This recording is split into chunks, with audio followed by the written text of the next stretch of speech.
계속해서 예수님의 삶과 사역에 대해서 공부를 해보고 있습니다.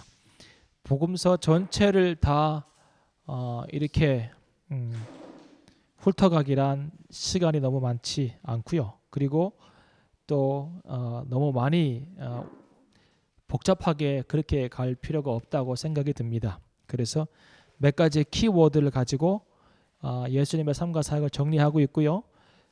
그리고 그 키워드가 나름대로 제 생각에는 예수님의 삶과 사역을 잘 설명해 주고 있다고 믿습니다. 첫 번째 키워드는 뭐였나요? 사람. 예수님은 한 사람을 사랑하셨죠. 한 영혼. 대중도 사랑하시고 그리고 대중을 치유하시고 대중에게 말씀을 증거하셨지만 결국 예수님의 관심은 한 영혼이 변화되는 데 관심이 많았습니다. 그 다음에 뭐죠? 사명이죠. 시간이 지나면 지날수록 예수님을 깊이 알아가면 알아갈수록 하나님께서 이 땅을 지으신 목적과 우주를 이끌어 가시는 그 뭐랄까요? 사실들을 알고 느끼는 것은 사명만큼 중요한 것이 있을까? 하나님께서 부르신 한 사람 한 사람이 다 이 사명에 합당한 삶을 산다면 세상은 정말 달라질 텐데, 교회도 달라질 텐데, 이 생각을 많이 합니다. 예수님은 오셔가지고 딱 하나 그 사명 붙잡고 그것을 이루기 위해서 사셨습니다. 그리고 또 한 가지는 사귐입니다. 재밌는 것은 사자를 계속 가져오죠.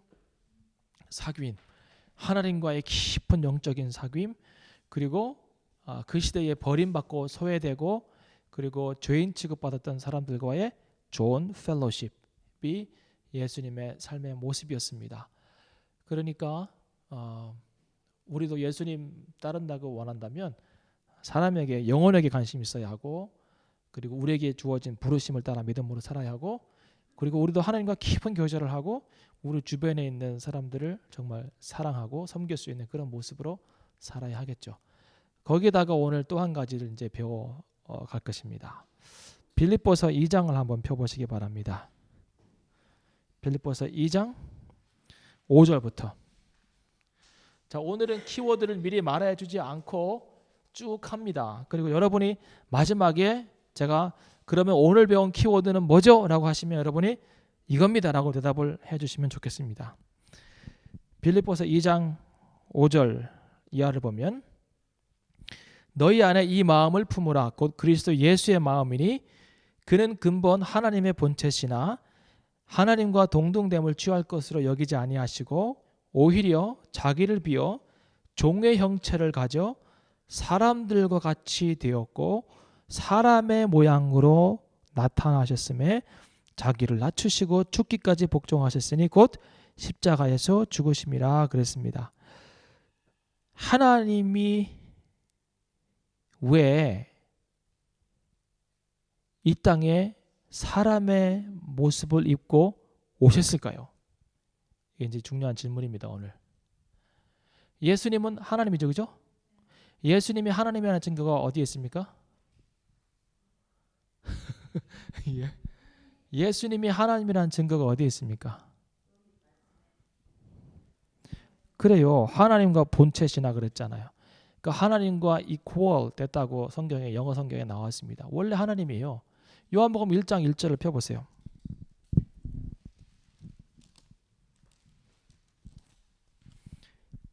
태초에 말씀이 계시니라. 이 말씀이 뭐예요? 예수님이에요.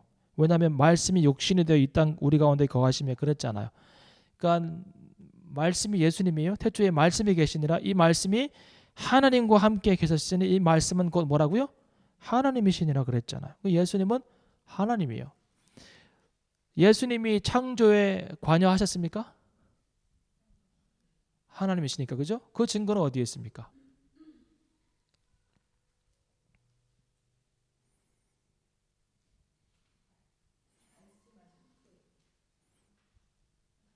창세기 1장 26절에 보면 하나님이 이런 얘기하십니다. 하나님이 가라사대 우리의 형상을 따라 우리 모양대로 우리가 사람을 만들고, 지금 주어가 단수입니까 복수입니까?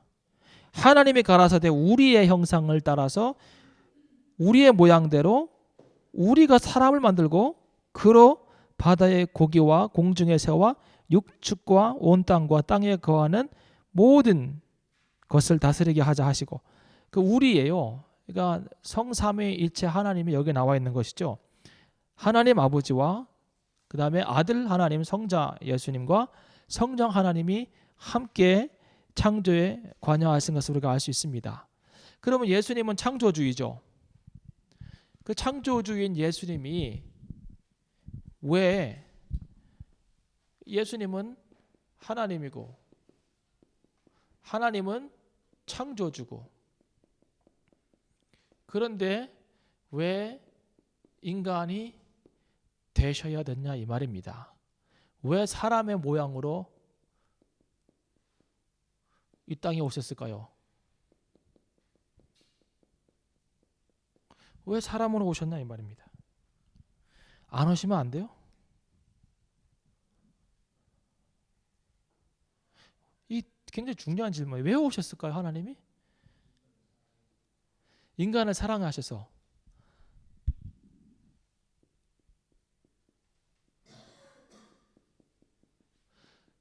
사랑하셔서 하면 하늘에서는, 아니면 그냥 우리 삶 가운데서 사랑하시면 안 돼요?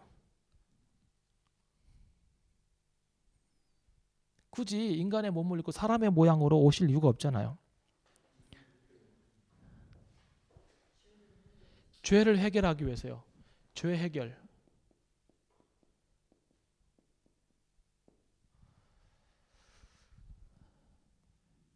죄 해결은 어떻게 하면 되죠? 그러면 죄 해결은 어떻게 해야 되죠? 뭐가 없으면 뭐가 없다 그랬죠? 뭐가 없으면 뭐가 없은즉 뭐가 죄사함이 없느니라 그랬어요. 성경에.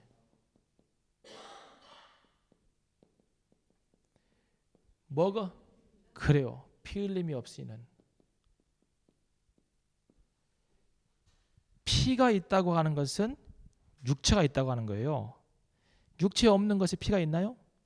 귀신이 피 흘리나요? 영이 피 흘리나요? 아니에요. 피 흘림이 있어야 죄사함이 있는 거예요. 그러면 피를 담고 있는 게 뭐예요? 몸이잖아요. 그러면 죄사함을 하시기 위해서 이 땅에 오시기 위해서는 인간의 모습으로 오지 않으면 안 돼요. 그래서 빌립보서 2장 8절에 우리가 읽었잖아요. 그죠? 사람의 모양으로 나타나셨음에 자기를 낮추시고 죽기까지 복종하셨으니 곧 뭐라고요? 십자가에 죽으십니다. 사람의 모양으로 나타나신 이유는 십자가에서 죽기 위해서예요. 자, 그러면 이 십자가는 언제부터 나온 개념일까요?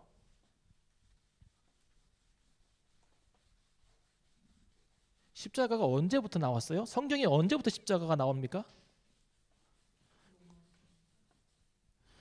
구약 성경에서 십자가란 단어 들어보셨나요? 못 들어보셨죠? 구약 성경에 십자가가 나온다고 하면 거짓말이에요. 네. 십자가는 구약 성경에는 안 나와요. 네. 그런데 구약 성경에는 뭐가 나오냐면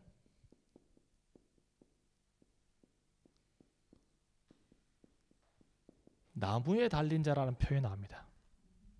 나무에 달린 자. 이 나무에 달린다고 하는 것은 무슨 의미일까요?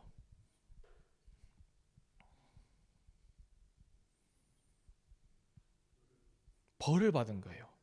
저주를 받은 거예요. 자, 보시겠습니까? 한번 신명기 21장 22절. 오늘 지금 길을 찾아가는 거예요. 잘 마지막 답이 이거다라고 얘기해 주셔야 돼요. 여러분을 믿겠습니다. 제가 오늘 신명기 21장. 이런 성경 공부 되게 재밌는 것 같아요. 신명기 21장 22절에서 23절.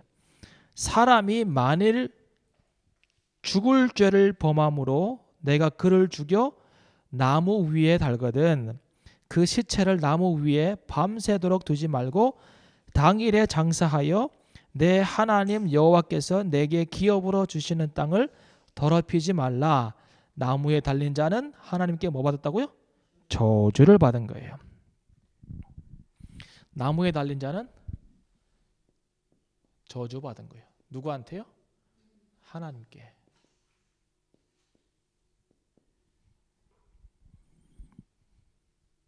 이 나무가요, 나중에 그냥 십자가가 된 거죠. 그죠? 그러니까 예수님께서 십자가에 달리러 오셨다고 얘기하는 것은 후대의 우리의 해석이고, 그죠?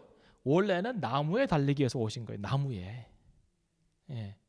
그러니까 이제 십자가에 달리셨기 때문에 십자가에 달렸다고 하는 얘기를 하지만 사실은 나무에 달리기 위해서 오신 거예요. 그런데 그 나무가 십자가 모양이었어요. 왜냐하면 로마 시대의 형벌이 십자가에 다는 것이었기 때문에 그런 것이죠.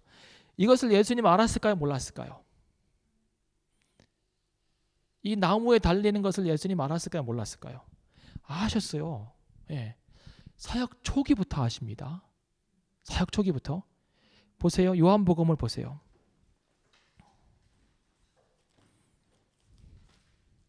(3장 14절)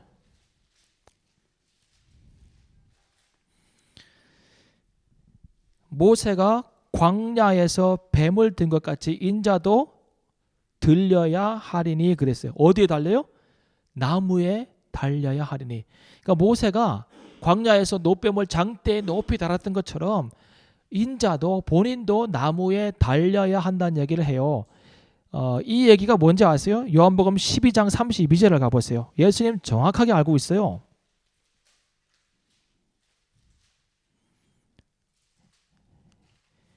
요한복음 12장 32절에서 33절. 내가 땅에서 들리면 모든 사람을 내게로 이끌겠노라 하시니, 이렇게 말씀하시면 자기가 어떠한 죽음으로 죽을 것을 보이심이로라 그랬어요. 그러니까 땅에서 들리신대요. 이 말은 나무에 달리신다는 얘기고, 어떠한 죽음으로 죽을 것인가를 이미 미리 예고해 주시는 거예요.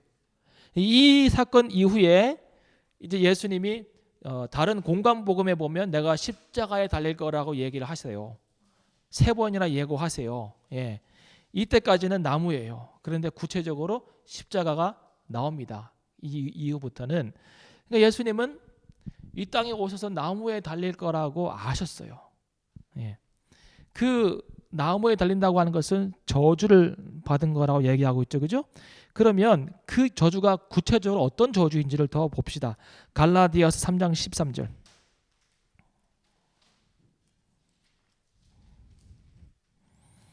오늘 정신 똑똑히 차려 따라올 수 있습니다. 갈라디아서 3장 13절.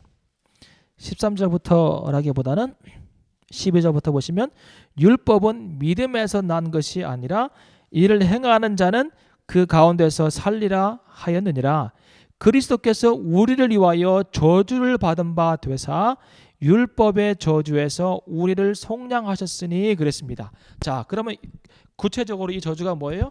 하나님께서 범죄한 자에게 하시는 저주인데, 좀 더 구체적으로 말하면 율법의 저주예요.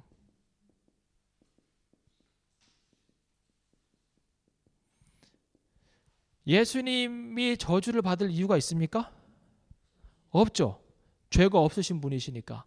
그런 분에 불구하고 율법의 저주가 그 위에 내려졌고, 그 율법의 저주에서 우리를 해결하시고, 우리의 죄를 해결하시고 우리를 해방시키기 위해서 나무에 달렸다고 오늘 이야기하고 있습니다. 자, 레위기 18장 다시 5절에 가보시면, 레위기 18장 5절.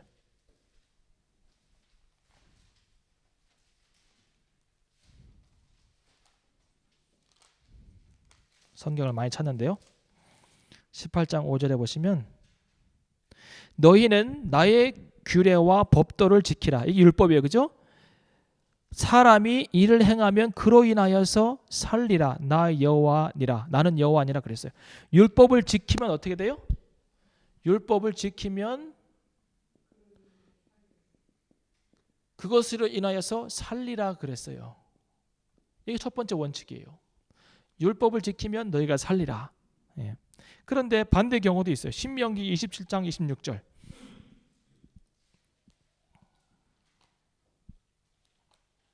신명기 27장 26절.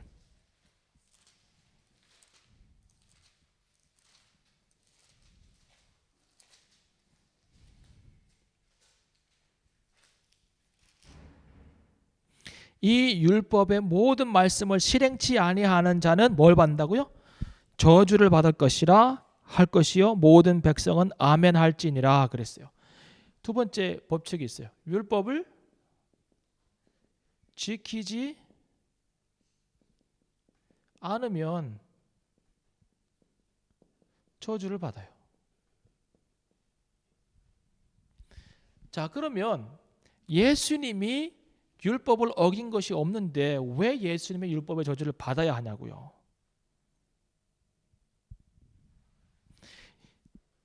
이 예수님이 받으신 율법의 저주는 자기 것 때문에요? 자기 문제 때문에요?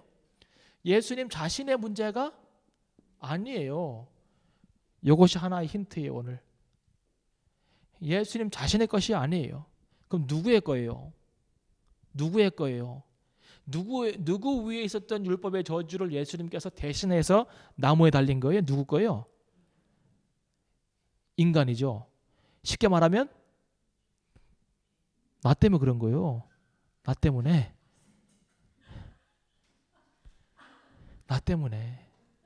왜 그래? 성경에서 뭐라고 얘기하냐면 이건 성경을 봐야 돼요. 시편 14편.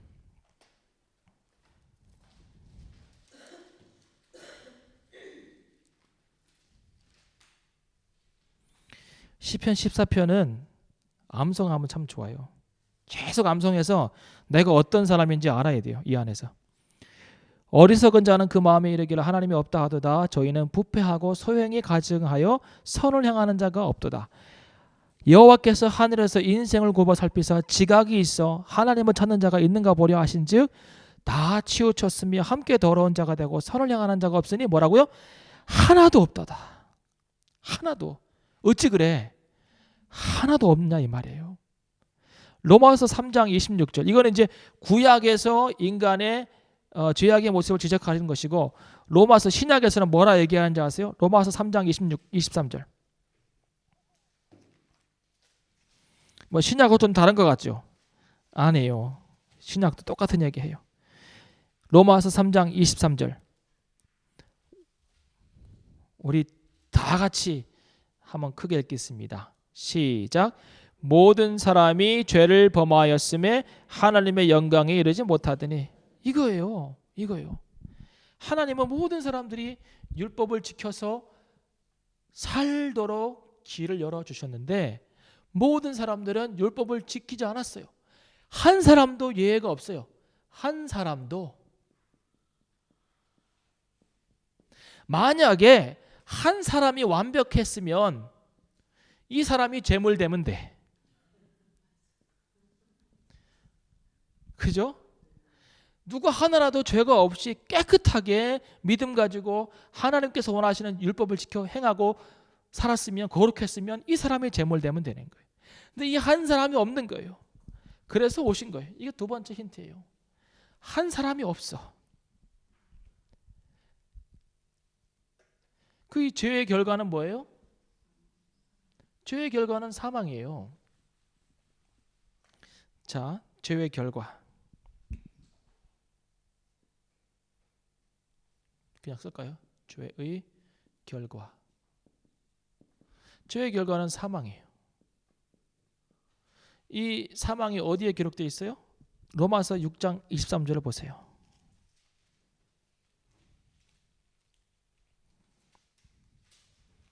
로마서 6장 23절.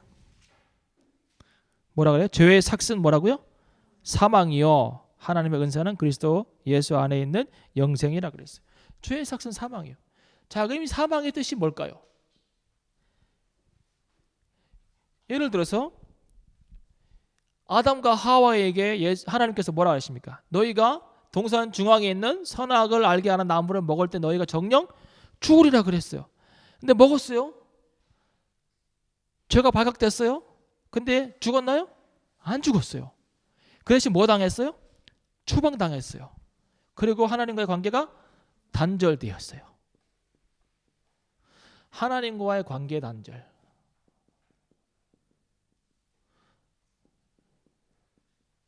하나님과의 관계가 단절되었어요.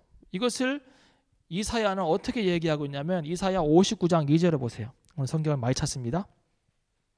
이사야 59장 1절 2절을 보세요.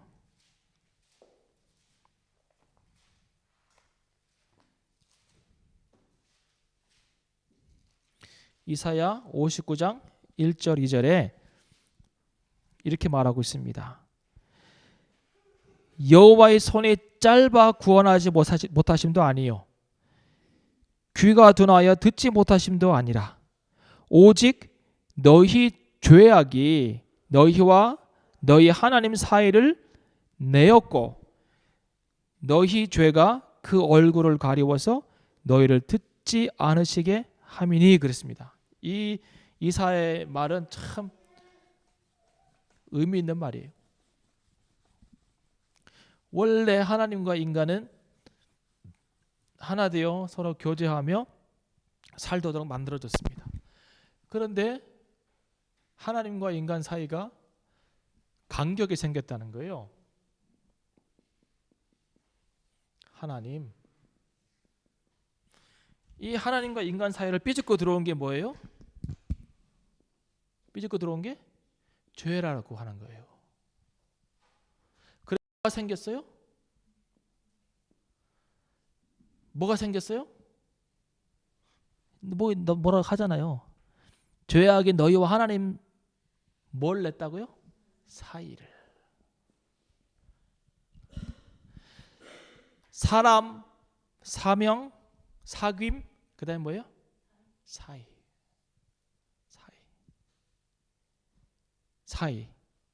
예수님 왜 오셨어요? 이 사이의 문제를 해결하기 위해서 오셨어요. 이 사이의 문제를.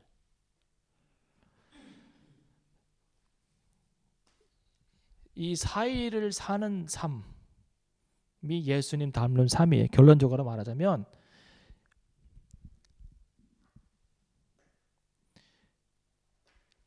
죄의 결과로 인간과 하나님 사이가 멀어졌어요. 분리되었어요. 그렇기 때문에 인간의 상태가 어떻게 됐냐면 이게요 하나님께로부터의 독립이에요. 독립은 다 좋은 건데 인간이 하나님께로부터 독립하는 건 제일 나쁜 거예요. 하나님께로부터 독립되었어요. 자, 그럼 이제 인간은 독립 개체가 된 거죠, 그죠? 이때부터 인간의 주인은 누구예요? 나죠. 자, 여기 함정이 있어요. 이거요. 내가 내 인생의 주인이라고 하는 것은요. 아니, 예수님 모르고 하나님 모르고 하나님과 독립되어서 자기 멋대로 살아가는 사람들의 인생의 주인이 다 자기라고 하잖아요. 여기에 큰 함정이 있어요. 이게 사탄이 얘기하는 거예요. 네 인생은 네 거야 라고 얘기하는 거예요. 근데 실제로 우리가 뭐의 종인지 아세요? 로마서 6장 20절을 보세요.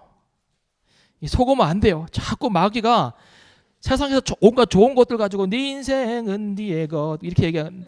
근데 그게 아니에요. 우리가 뭐의 종인지 분명히 알아야 돼요.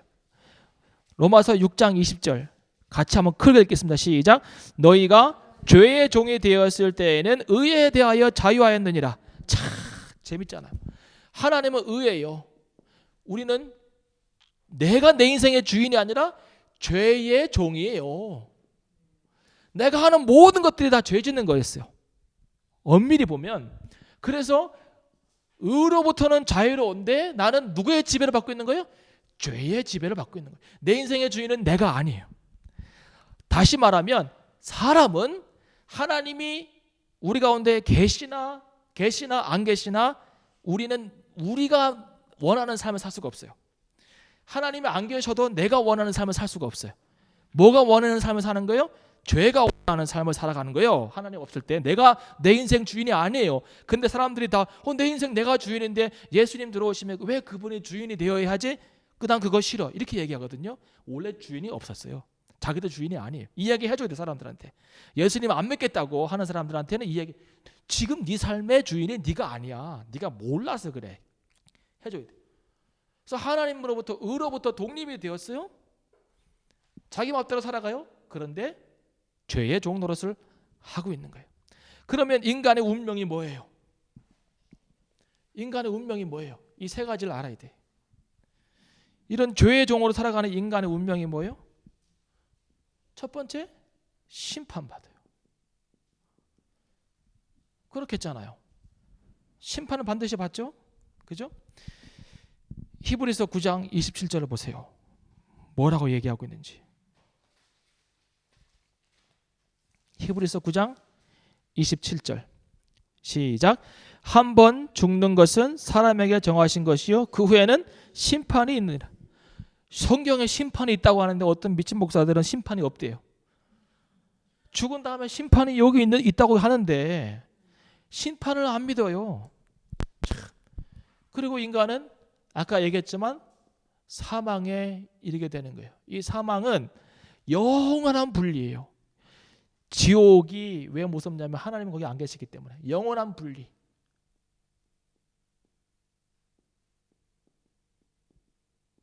그리고 인간은 저주에 놓여져 있잖아요. 하나님의 저주에. 심판받고 영원한 사망 가운데 나아가는 것이죠. 예.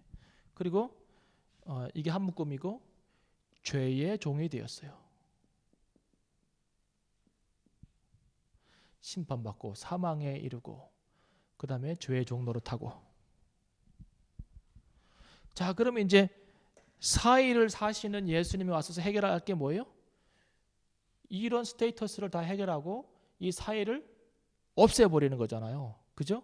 이 사의를 없애버리는 것이 그거 하러 오신 거예요. 자, 예수님이 십자가에 돌아가심으로 이 문제 다 해결해 놓으십니다. 첫 번째, 에베소서 2장 14절을 펴보세요.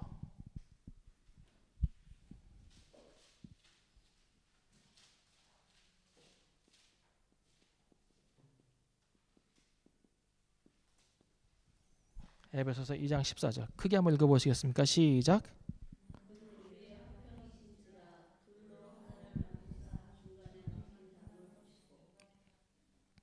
예수님께서 십자가에 달리심으로 이루어는 일이 뭐냐면 우리와 하나님과의 관계는 단절되어 있었어요. 예. 그런데 그 사이에 있었던 막힌 담을 헐어버리사 화평케 하셨어요. 화평케. 예.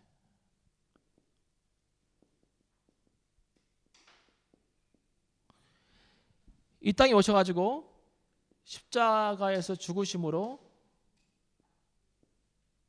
이 하나님과 인간 사이에 쓴 사이를 아예 없애버리시고 그 사이를 사셨는데 사이를 살았죠. 그죠? 사이를 사는 삶을 통하여서 이루어진 게 뭐냐면 화평이에요. 화평. 하나님과 우리의 관계가 완전히 단절되어 있었잖아요. 우리는 영적으로 사망 상태에 있었잖아요. 그런데 그분이 십자가에서 죽으심으로 우리를 화평케 하는 일을 하셨습니다. 왜냐하면 구약에 어떤 사건이 있었어요. 우연치 않게 내가 다른 사람의 재산을 이렇게 손해를 보게 하거나 또 다른 사람의 양이나 가축을 죽일 수 있겠죠. 그러면 그 죄를 용서받기 위해서 뭘 드렸어요? 화목 제물을 드렸어요. 그 화목 제물이 예수님이라는 거예요. 요한 1서를 보세요. 요한 1서 4장 9절 10절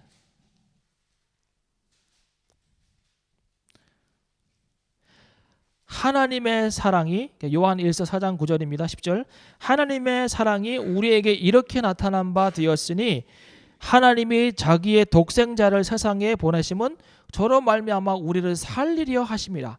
사랑은 여기 있으니 우리가 하나님을 사랑한 것이 아니요 오직 하나님이 우리를 사랑하사 우리 죄를 위하여 뭐라고요?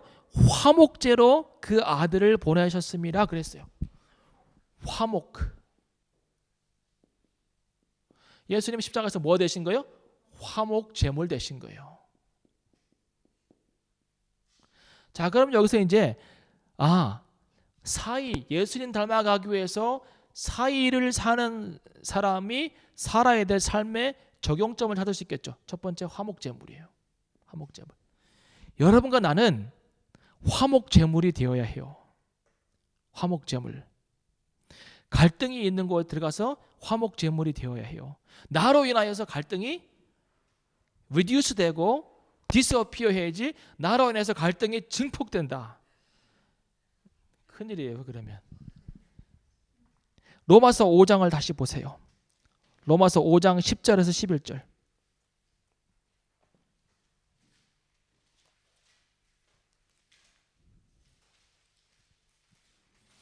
로마서 5장 10에서 11절. 곧 우리가 원수 되었을 때에, 누구의 원수예요? 하나님의 원수 되었을 때에 그 아들의 죽으심으로 말미암아 하나님으로 더불어 뭐 되었다고요? 화목되었은즉 화목된 자로서는 더욱 그의 살아심으로 인하여서 구원을 얻을 것이니라. 이뿐 아니라 이제 우리로 화목을 얻게 하신 우리 주 예수 그리스도를 말미암아 하나님 안에서 또한 즐거워하느니라 그랬어요. 그러니까 우리가 하나님과 원수 되었을 때에 예수 그리스도의 죽음으로 말미암아 우리가 하나님과 화목하게 되었습니다. 이 사이가 사라지게 된 것이죠. 그래서 예수님께서 산상수훈에서 마태복음 5장 9절을 펴보세요.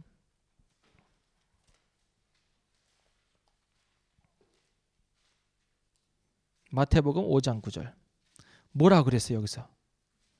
아주 중요한 말씀 하시잖아요.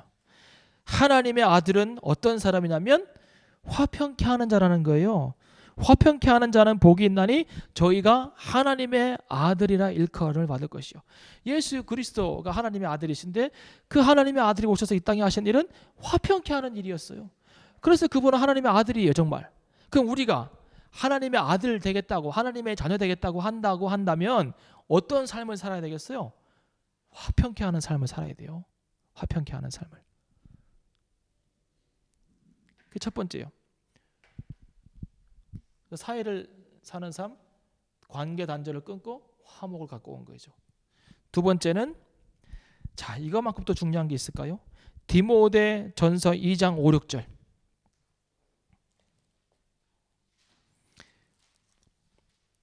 디모데 전서 2장 5절 6절. 나는 성경에서 가장 중요한 부분이 여기라고 봐요. 나는 요한복음 3장 16절도 중요하지만 이거만큼 중요한 아주 확실한 메시지가 있을까요? 디모데전서 2장 5절 6절 같이 한번 읽어보겠습니다. 시작. 하나님은 한 분이시요 또 하나님과 사람 사이의 중보도 한 분이시니 곧 사람이신 그리스도 예수라. 그가 모든 사람을 위하여 자기 속전으로 주셨으니 기약이 이르면 증거할 것이라. 하나님과 사람 사이에 중보자가 있는데 그분이 누구예요? 예수 그리스도, 사람이신 예수 그리스도다. 그러면서 그분이 뭐 하셨냐면 모든 사람을 위하여. 자, 은혜는 모든 사람을 위한 것이에요. 나만 위한 게 아니에요.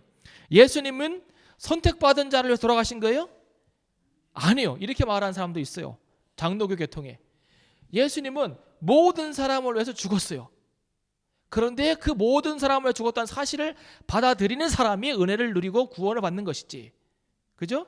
선택받은 사람만 위해서 죽었다는 것은 아주 옹졸한 태도예요. 그런데 모든 사람을 위해 자기를 뭐로 주셨다고요? 뭐라고요? 아까는 화목제물이고 두 번째는 뭐예요? 속전. 속전이 뭐예요? 속전속결 뭐 이거예요? 속전이 뭐예요? 속전이라는 단어 안에 두 가지 의미가 있어요. 하나는 노예의 몸값, 두 번째로는 대신이란 뜻이 있어요.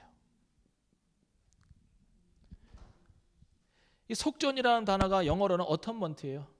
랜섬도 되고 랜섬 들어봤죠? 내가 대속물로 나를 주려고 왔다 할 때 그때 단어가 랜섬이에요. 대속물. 그 다음에 atonement. 노예의 몸값을 대신 지불하는 게 속전이라고요. 그러니까 예수님이 십자가에서 돌아가실 이유는 없었고 그 저주를 담당할 이유가 없었지만 누구를 대신해서 죄의 종되었던 나를 위해서, 여러분을 위해서, 우리를 위해서 대신 노예의 몸값을 지불하신 거예요. 십자가에서. 그래서 우리가 뭐가 되었어요? 하나님의 자녀가 되었어요. 의의 종이 되었단 말입니다. 대신 죽은 거. 사의를 사는 것은요, 대신 희생하는 거예요. 희생. 그 오늘 제가 설교할 때 그랬잖아요. 사랑에는 뭐가 따른다고요? 수고가 따른다고. 수고가. 이 땅에, 그러니까 나무에 달려야 하니까 영으로 올 수 없잖아요. 그 영지주의자들 아세요? 초대교회에 영지주의자들 노스티시즘이라고 하는 사람도 있었어요. 거기에 빠진 사람들이 뭐냐면 육신은 부정한 것인데 어떻게 신령하신 예수님과 하나님이 이 부정한 육신의 몸으로 올 수 있냐? 그럴 수 없다. 예수님은 영으로 오셨다. 이런 얘기예요. 그러니까 뭐 하나는 알고 하나는 모르는 거지. 왜요? 희생이 되기 위해서는 십자가에 달려고 나무에 달려야 하는데 어떻게 영으로 와요? 그러니까 이 땅에 오셨어요. 하나님이 이 땅에 오시는데 그냥 갑자기 하늘에서 육신의 몸을 입고 뚝 떨어질 수는 없잖아요. 그러니까 불편하지만 여인의 몸을 통해서 태어나신 거예요. 불편하지만 육신의 몸을 입고 자라가신 거예요. 그리고 30살이 되셨을 때에 공생을 시작하시면서 3년 동안 십자가의 길을 가시는 거예요. 그래서 마지막에 십자가에서 죽으시는 거예요. 그 희생이에요. 예를 들면 이게 이해가 안 되면 내가 개미가 됐다고 생각하면 돼요. 내가 개미가 된 거예요. 이거 할 수 있겠어요? 내 지능과 모든 삶의 어떤 그런 것들은 다 여기 머리에 있는데 개미로 살아가야 돼. 아니 그거 말고라도 정글의 동물처럼 살아간다 생각해 봅시다. 돼요? 안 돼요. 예수님 그렇게 사신 거예요. 왜? 희생이 그것뿐만 아니라 십자가에서 피 흘리시면 죽으셨잖아요. 이게 두 번째예요. 속전을 지불하신 거. 이거를 뭐라면 구속이라 해요. 구속. 화목 첫 번째, 두 번째 구속. 그래서 구속하셨다는 얘기가 뭐냐면 속전을 지불하시고 우리를 죄의 종에서 의의 종으로 만들어 주셨다고 하는 얘기가 구속의 의미예요. 구속. 그래서 이런 거 아세요? Paid in full. 돈을 빌리면 차용증서를 쓰잖아요. 임차인 임대인 해가지고 쓰고 얼마 빌려서 합니다. 근데 이 차용증서가 찢겨지려면 어떻게 해야 돼요? 돈을 다 갚아야 되잖아요. 한마디로 말하면 마귀가 이거 들고 있는 거예요. 너는 내 백성이라는 거예요. 마귀의 손에서 우리의 증명서를 뺏어서 거기에다가 paid in full 다 지불했다라고 얘기하시고 증명서 뺏어와서 찢어버리고 너는 이제 내 백성이다라고 선포하신 사건이 바로 십자가 사건이라는 거예요. 마지막으로 있어요. 자, 심판받고 영원한 사망 가운데 갈 수밖에 없는 운명이 우리의 운명에 있잖아. 심판을 받고 영원한 사망 가운데 갈 수밖에 없는 삶이잖아. 그런데 예수 그리스도께서 십자가에서 이루신 일은 이거와 반대되는 일이에요. 요한복음 5장 24절.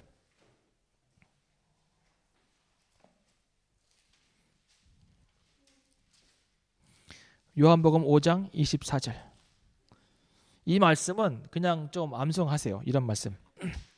같이 한번 읽겠습니다. 시작. 내가 진실로 진실로 너희에게 이르노니 내 말을 듣고 또 나 보내신 이를 믿는 자는 영생을 얻었고 심판에 이르지 아니하나니 사망에서 생명으로 옮겨왔느니라.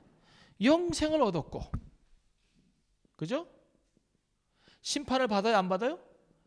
심판 안 받아요. 사망에서 어디로요? 생명으로. 이 엄청난 저주가 예? 이 엄청난 저주가 축복으로 바뀌었어요.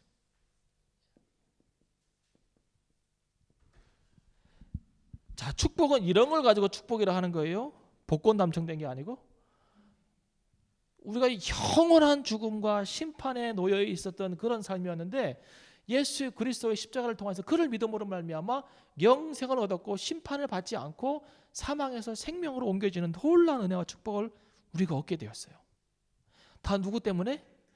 사의를 사셨던 예수 그리스도 때문에. 자, 그러면 이걸 어떻게 적용할까요? 우리 삶 가운데. 그럼 우리는 어떻게 사의를 살아야 할까요? 나는 여러분들이 이미 이 사의의 삶을 살고 있다고 봐요. 예. 우리가 가장 이 네 가지 중에서 가장 지금 안 되는 게 뭘까요? 지금까지 배운 것 중에서 앞으로 더 배워야 하지만 사람, 사명, 사귐, 사의. 이 네 가지가 있어요. 자, 이 네 가지 중에서 가장 안 되는 게 뭐예요, 여러분? 네?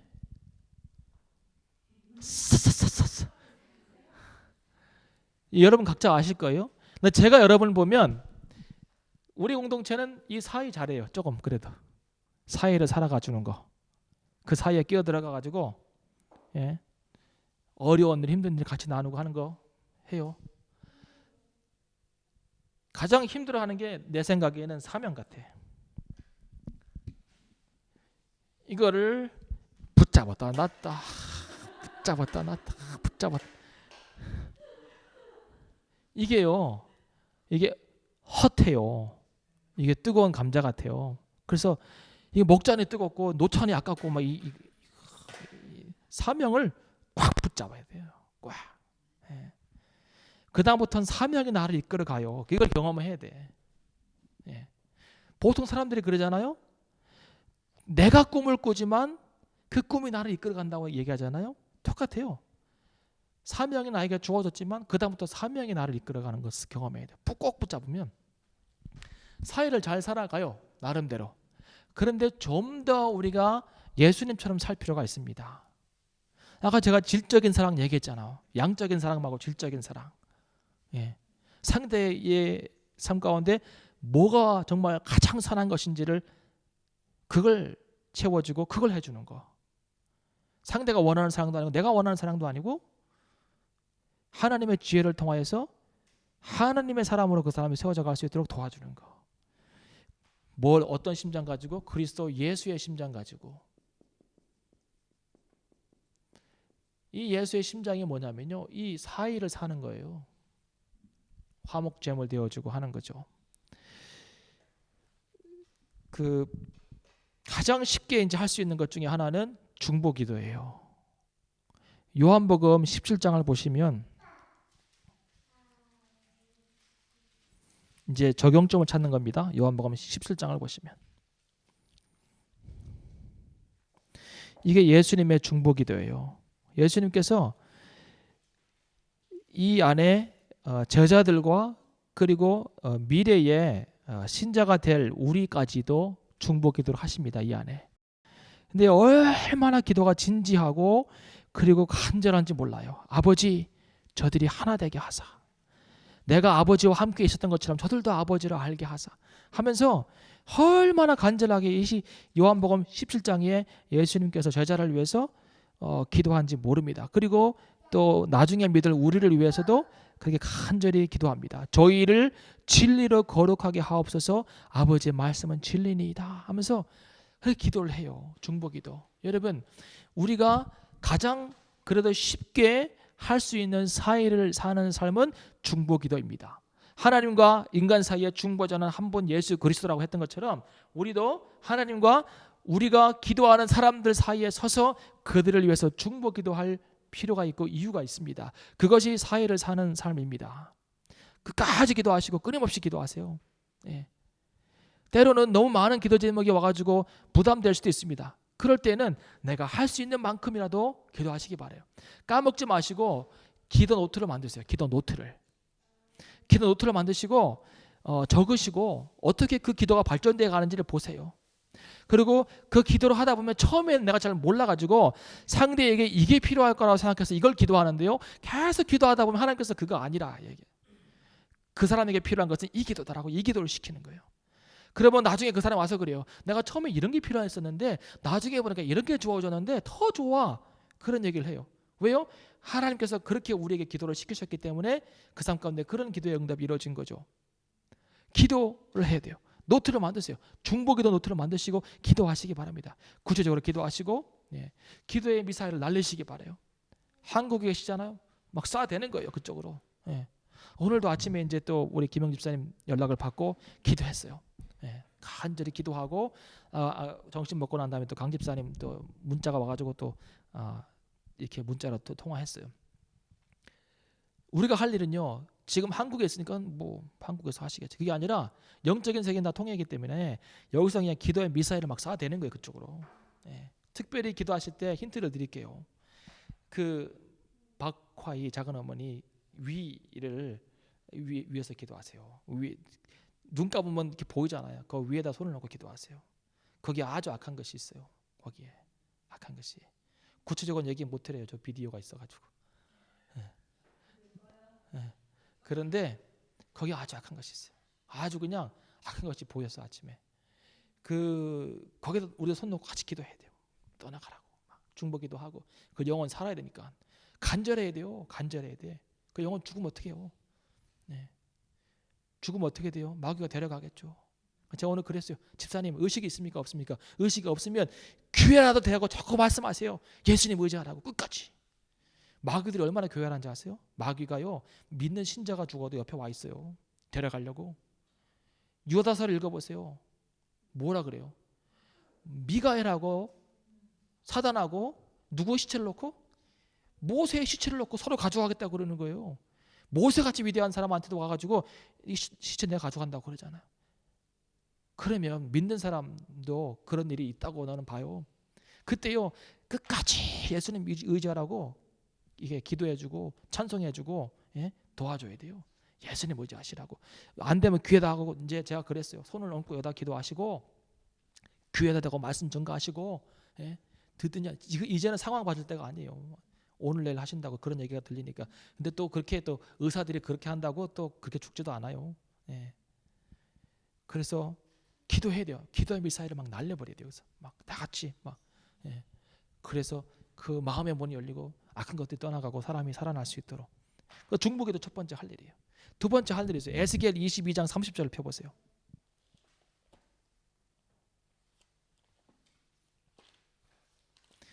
에스겔 22장 30절.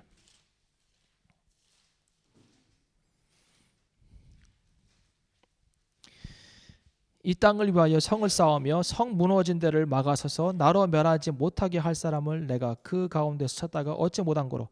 그래서 하나님 뭐 하셨어요? 내가 내 분으로 그 위에 쏟으며 내 진노의 불로 멸하여 그 행위대로 그 머리에 보응하였느니라. 나 주 여호와의 말이니라 그랬어요. 자, 이스라엘 백성들의 영적인 상태가 성인데 성이 무너졌어요. 근데 그 무너진 사이에 서서 하나님의 밀려오는 진노를 막아서서 기도하는 사람, 그것을 애통해하는 사람이 없어서 결국은 그 성에게 하나님께서 진노를 퍼부으셨다는 거예요. 제가 늘 얘기하지만 이 나라, 이 도시, 뭐 우리가 살고 있는 이 땅의 미래는 믿는 자들의 영적인 상태에 따라 달려 있습니다. 저는 그렇게 봐요. 그 여리고성이 아니죠. 소돔과 고모라 성이 왜 무너졌나요? 그 땅에 있는 죄악은 원래 있었던 거고, 그 땅에서 하나님께서 뭘 찾으셨어요? 의인 10명. 50명에서 10명이 줄었잖아요. 10명을 못 찾은 거예요. 만약 10명이 있었으면 사할 수 있겠죠. 이 땅에, 우리가 살고 있는 이 땅에 죄악은 항상 있어요. 예전이나 지금이나 이 땅은 죄악으로 다 비세상이에요. 그 땅에서 하나님께서 그 땅을 살리시고 진노를 쏟아보시고 하는 이 두 가지 선택은 누구 때문에 하고 안 하시고 그런 거예요? 믿는 자들을 그 땅을 위해서 중보하고 그 땅을 위해서 기도하며 하나님과 그 땅 사이에 서 있는 사람이 하나님 필요하신데 없는 거예요. 우리 시대에. 이게 비극이에요. 제가 그랬잖아요. 그 영어 예배할 때, 그죠? 영어 예배할 때, 컨템포러리 워십 서비스 할 때 제가 영어 설교할 때 그랬어요. 하나님께서 이 땅을 치유하시기 원하시지만, 힐링하기 원하시지만, 예? 하나님의 백성이 먼저 해야 될 일이 있다고 그랬잖아요. 먼저 와서 무릎 꿇고 회개하고 하나님께로 돌아가면, 예? 그러면 내가 그 땅을 회복시켜 주실 것이고 그 땅을 치유하리라. 그 말씀, 솔로몬에게 주어진 말씀이 우리에게도 오늘날 동일하다고 적용된다고 그랬잖아요. 근데 하나님께서 이 땅을 치유하시기 전에 먼저 무릎 꿇고 기도하며 하나님께 돌아가는 백성이 있어야 되는데 없어요.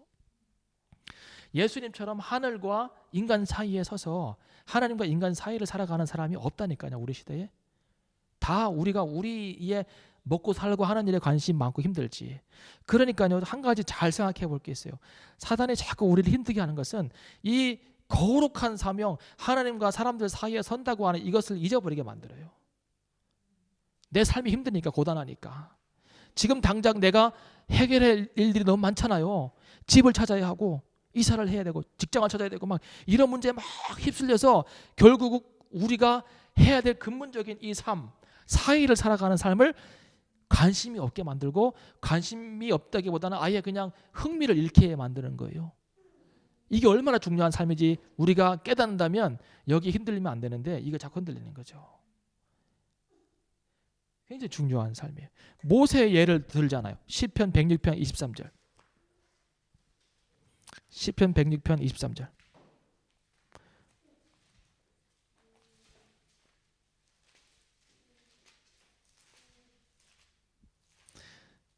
시편 106편 23절에 뭐래요? 19절부터 보겠습니다. 저희가 호렙에서 송아지를 만들고 부어 만든 우상을 숭배하여 자기 영광을 풀 먹는 소의 형상으로 바꾸었도다. 애굽에서 큰 일을 행하신 그 구원자 하나님을 저희가 잊었나니 그는 함 땅에서 기사와 홍해에서 놀랄 일을 행하신 자로다. 그러므로 여호와께서 저희를 멸하리라 하셨으나 그 택하신 모세가 그 결렬된 중에서 그 앞에서 그 노를 돌이켜 멸하지 않게 하였도다. 이 말이 뭐예요? 에스겔서의 말씀을 비유해 보자면 모세가 하나님과 이스라엘 백성들 사이에서 그 성 무너진 서가지고 하나님의 밀려오는 진노를 막아서서 기도한 거예요. 하나님, 이 백성 살려주십시오. 죽으면 안 됩니다. 그랬더니 하나님께서 그 노를 돌이키셨대요. 하나님을 만들기 위해서 금을 녹여가지고 금송아지를 만들었잖아요. 그 일을 하나님 참을 수 있어요, 없어요? 못 참죠. 그러니까 하나님께서 진노를 발하셔가지고 다 멸하리라 그렇게 하셨는데, 모세가 용감하게 그 결렬이 뭐예요? 깨진 그 사이에 들어가가지고 그 사이에 서서 하나님과 백성들 사이에 서서 그가 목숨을 걸고 중보기도 하는 거죠. 이 중보기도가 보통 일이 아니에요. 그러니까 아브라함도 기도할 때 어떻게 해요? 하나님 노하지 마세요. 한 번만 더 이러면서 기도하잖아요. 이 백성 사하시라고. 그게 우리가 살아야 되는 적용점이에요. 중보기도 해야 돼요. 그리고 갈라진 곳, 어그러진 곳, 영적으로 세워지지 못한 곳 들어가가지고 거기에서 중보자로 사이에 사는 삶을 살아가야 돼요. 이게요, 추상적으로 보이면 안 돼요. 오늘 내 삶 가운데 구체적으로 내가 서야 할 사이는 무엇인가를 고민해 보세요. 혹시 남편과 자녀 사이에 아이들이 안 좋다, 그럼 그 사이에 내가 들어가야 돼요. 성도와 성도 사이가 안 좋다, 그러면 들어가서 왜 이래? 이게 아니라 왜 이래 아니라 거기에서 녹아지는 거예요. 녹아져야지. 왜 이래? 집이가 잘못했어. 깎아줘. 이거 하면 안 돼. 거기 들어가서 녹아지는 거예요. 여러분, 본드가 뭐예요? 두 사이에 들어가서 녹아지는 거예요. 그러면 다시 그거는 붙어요. 본드는 사라지는 거예요. 그게 사회를 사는 거예요. 예수님 땅에 오셔가지고 하나님과 인간 사이를 다시 회복시켜 놓고 가셨잖아요. 그거예요. 왜 이래가 아니라 마지막으로 화평케 하는 삶을 사는 것이죠. 그러니까 우리는 이제 정리하면 우리가 누군지를 알아야 돼요. 이 사회를 사는 사람의 관점에서 볼 때 우리는 첫 번째, 이제 마지막입니다. 첫 번째, 제사장입니다. 여러분이 제사장입니다. 여러분이 제물을 드리고 하나님과 인간 사이를 연결하는 제사장입니다. 근데 더 좋은 제사장 역할은 예수님처럼 자기 자신을 희생하는 그런 제사장이면 더 좋겠죠. 히브리서에서 예수님을 대제사장이라고 얘기합니다. 그 예수님이 대제사장 되신 것은 아론의 반차를 따른 것이 아니라 멜기세덱의 반차를 따랐다고 얘기합니다. 그리고 대제사장들은 1년에 한 번 들어가서 속죄 예물을 드렸지만 예수님은 자기 자신을 속죄 예물로 드렸습니다. 이런 제사장, 희생 제물로 드리는 제사장. 두 번째, 변호자입니다. 대리자. 자, 지금도 하나님과 사람 사이에 끼어 있는 것이 있습니다. 사단이에요. 이 사단이 뭐 하는지 아세요? 밤낮 믿는 자를 참소한대요. 참소. 하나님 제가요 전 목사가요 어제요 하나님 제가요 쟤는요 자격이 없어요. 네. 브리핑을 쫙 하는. 그럼 예수님 뭐라 그래요? 예수님이 여기서 우리의 변호자 되셔서 예끼 이놈아 내가 그를 위해 죽었노라. 그는 사망에서 생명으로 옮겼고, 그런 관계의 단절이 아니라 나의 화평케 하는 화목의 사역을 통하여서 하나님과 화목된 자이고, 그는 더 이상 죄인이 아니다. 가끔씩 연약하여 죄를 질 수는 있지만 그는 의의 종이다 라고 예수님께서 변호해 주시는 거죠. 우리도 변호자로 대리자로 서야 돼요. 변호자로 대리자. 세 번째, 마지막으로 중보자, 중보기도하는.